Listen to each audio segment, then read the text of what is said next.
Samajwadi party से यहाँ पर सांसद होते रहे नेताजी, आज नहीं है तो डिम्पल जी चुनावी मैदान में है। नेताजी 2019 में मोदी जी को आशीर्वाद दिए थे, आप प्रधानमंत्री बने।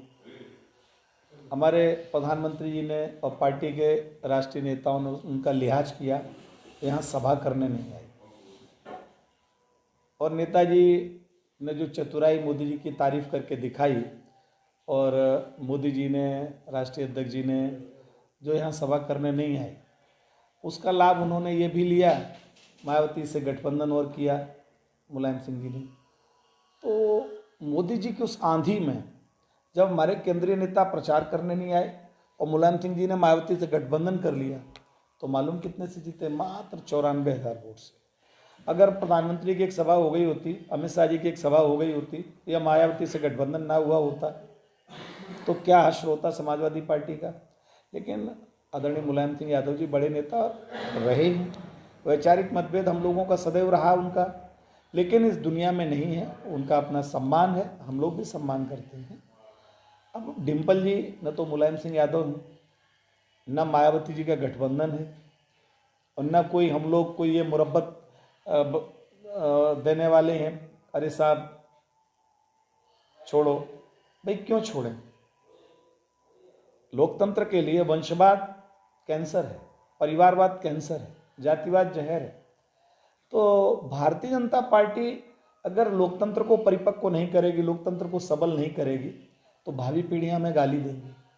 इसलिए भारतीय जनता पार्टी इस वंश, राजनीतिक वंशवेल को समाप्त करने के लिए संकल्पित है, और आगामी 5 दिसंबर को मैनपुरी की जनता कमल का बटन दबा करके समाजवादी पार्टी के प्रत्याशी को हरा करके भेजेगी। हमारे प्रत्याशी रघुराज सिंह साग लोकसभा में पहुंचे। बीजेपी की तरफ से अभी हाल ही में बयान आया कि अभी तक तो हम इस चीज पे ज्यादा ध्यान नहीं देते थे, चूंकि अब नेताजी नहीं है तो हम पूरी तरीके से चुनाव जिस तरीके से लड़ा जाता मान लेते हैं आपकी, तो क्या लगता है बीजेपी अभी तक ये सीट को नहीं नहीं नहीं, ऐसा नहीं है। 2019 की बात अलग है, पार्टी ने हमेशा चुनाव लड़ा है। हमारा दुर्भाग्य रहा है कि कई बार चुनाव समाजवादी पार्टी के सत्ता काल में हुए हैं, और समाजवादी पार्टी के लोग किस तरह से सत्ता का दुरुपयोग करते हैं आप लोग जानते हैं। डिम्पल यादव जी कन्नौज का बाई इलेक्शन जब जीती हैं, आपको मालूम है उनके पतिदेव चीफ मिनिस्टर थे।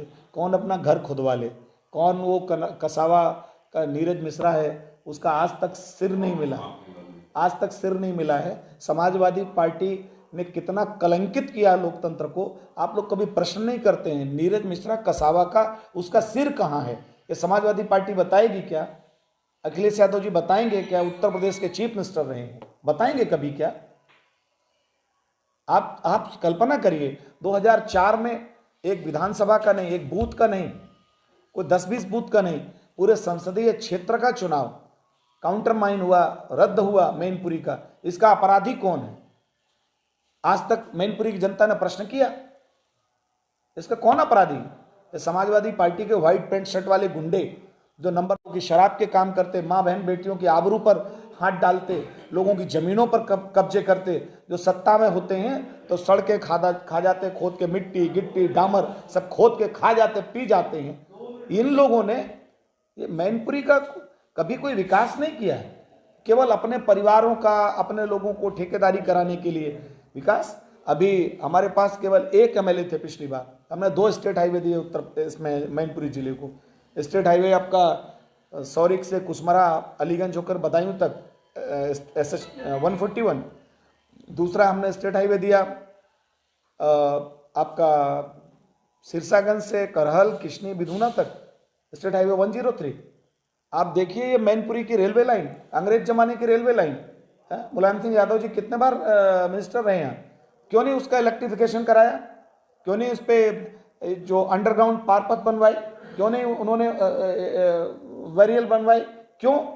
बेचारे मजबूर थे, उनको परिवार फुर्सत लेने देना कभी सोचने का।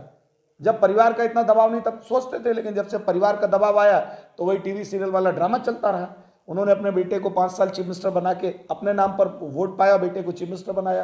कैसा टीवी पे हमने देखा, नंगा नाच हुआ। तो ये उत्तर प्रदेश की जनता ने इनको समेट दिया सैफई में, और मैनपुरी की जनता भी अब इन्हें सैफई से भी बिल्कुल मुक्त कर देगी। संसद दुर्भाग्य से सही सैफई मुक्त हुई है लोकसभा, तो अब ये सैफई मुक्त लोकसभा ही रहेगी। समाजवादी पार्टी के लोग कहते हैं कि मैनपुरी और उसके आसपास का जो भी विकास करा है वो समाजवादी पार्टी की अरे क्या विकास कराया भैया, क्या विकास कराया। 26 साल से आप सांसद हो रहे हो, अगर आपने 2-4 जगह सड़कें बनवा दी, गिट्टी डलवा दी, तो कोई एहसान कर दिया।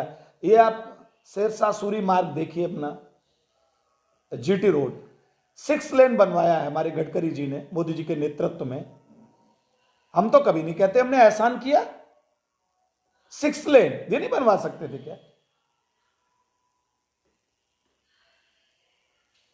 सर इस बार जीत हार का अंतर क्या रहेगा? मैं कोई भविष्यवेत्ता नहीं हूं, लेकिन मैं दावे के साथ कहता हूं, भारतीय जनता पार्टी ऐतिहासिक रूप से प्रचंड बहुमत से जीतेगी। हमारे प्रत्याशी श्री रघुराज सिंह साक्य लोकसभा में पहुंचे।